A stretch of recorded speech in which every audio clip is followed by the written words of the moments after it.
Катится по полям счастье, тут и там рассыпается добро в каждом доме под окном.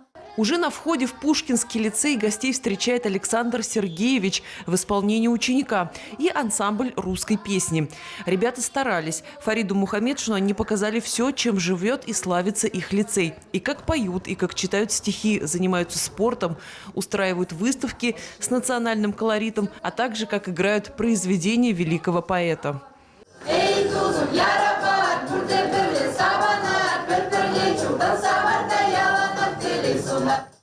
А так Фарида Мухамедшина встречали в Чувашской гимназии. Здесь учатся дети разных национальностей. Изучают они 4 языка – чувашский, русский, татарский и иностранный. Почетному гостю показали музей чувашской культуры и рассказали об истории школы.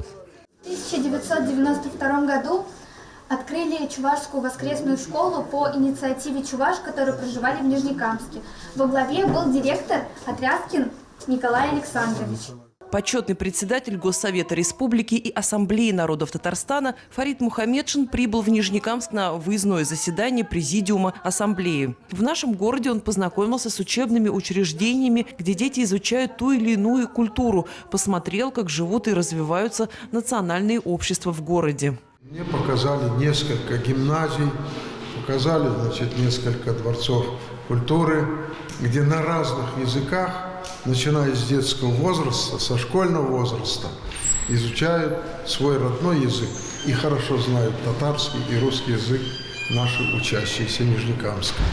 Это очень хороший пример, и я порадовался за педагогические коллективы Нижнекамска, за их усердие, и я думаю, что это будет работать на мир, согласие в дальнейшем этих молодых людей в своей профессиональной деятельности и жизни в нашей республике.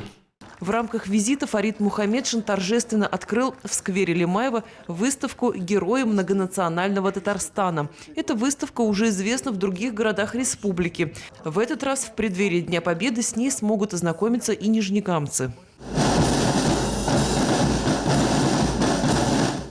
Выставка представляет собой цилиндры более 2 метров в высоту. На каждом информация о многонациональности Татарстана. Карта республики с разметкой по проживанию разных народов. Информация о деятельности Ассамблеи народов Татарстана. Рассказы о подвигах наших земляков, начиная с 1941 года и заканчивая нынешним временем. Все это важно и помогает в воспитании единства народов республики. Завершился визит встречи почетного гостя с национальными обществами, а их в городе 17, где обсуждали рабочие вопросы. Светлана Шумкова, Максим Липин. Новости НТР.